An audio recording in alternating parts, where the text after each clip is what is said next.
Just like you, I am not made of money, and it's really expensive to buy good quality watercolor paper. Obviously, I use good quality water paper for my paintings, but when I want to do sketches and practicing and exercises, it really pains me to use that really expensive paper.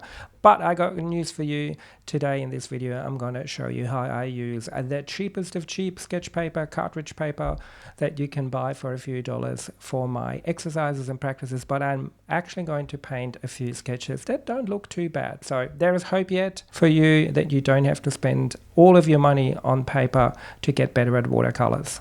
Now my go-to paper is this Saunders and Waterford 300 GSM cold press, but today we're going to use this paper here that I actually bought from Aldi, but you can buy this at any $2 store anywhere around the world.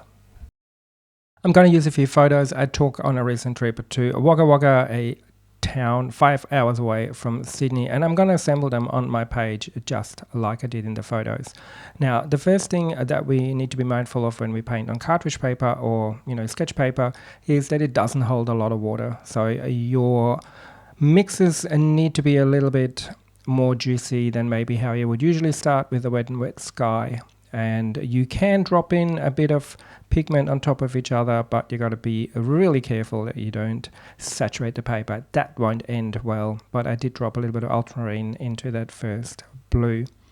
But constraints breed creativity, so having that limitation of the paper will make me think about how I apply the pigment in a different way. And you can see you can do a little bit of lifting and even use a tissue to dab out some clouds, but not a lot of pigment comes off the page once it hits the paper. So I'm building up my scene here shape by shape, and one of the advantages of this cartridge paper is that it dries incredibly fast because it doesn't hold a lot of water, so you can move from one shape to the next quite quickly. Sometimes I leave a bit of a white edge between them so that they don't bleed too much into each other, and then I start building up my composition here.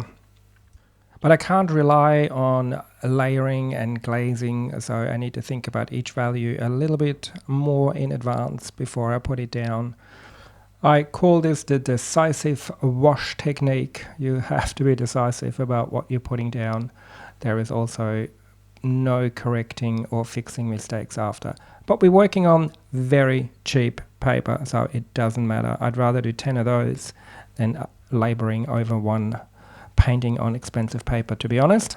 I'm almost at the end of this little vignette here, just adding some darks and some shadows here and there. And you can see how dry my pigment really is. I have used very little water all the way through. To get the lighter tones, I just added just a tiny bit of pigment with not a lot of water either to get those lighter tones. A few windows here and there, some shadow lines. And I've been using a synthetic brush all the way through.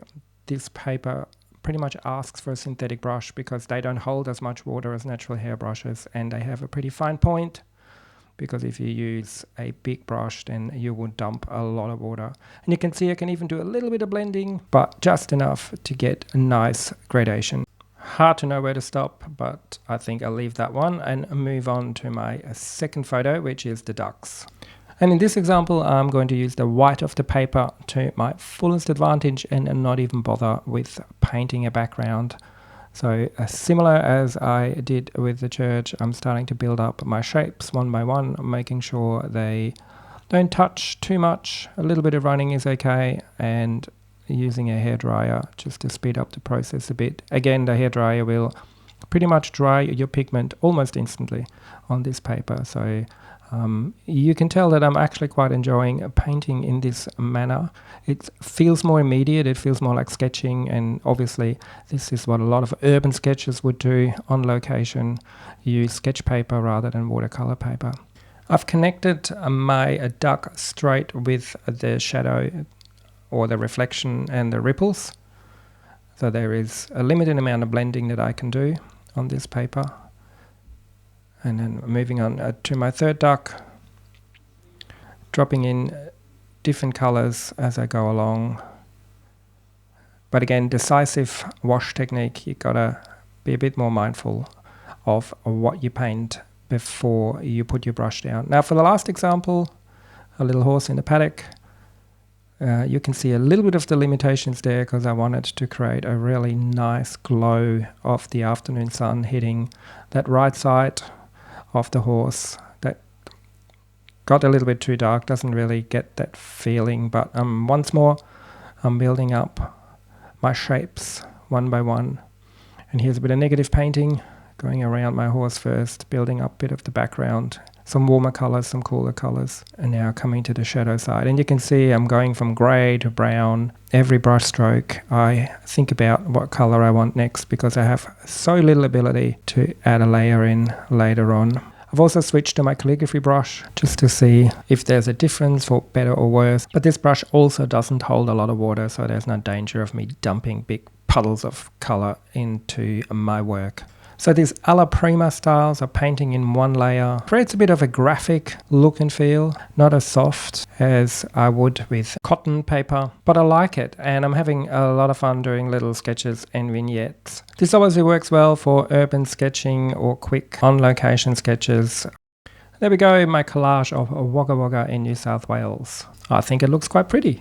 And if you're wondering if you can bigger pieces as well, then the answer is yes. You can see I used the full A3 size here for this watercolor study of Sydney Harbour. And then this scene of a drover or a cowboy without a background once again in the full size. And finally, what this paper is absolutely perfect for is experimenting, practicing, and watercolor exercises.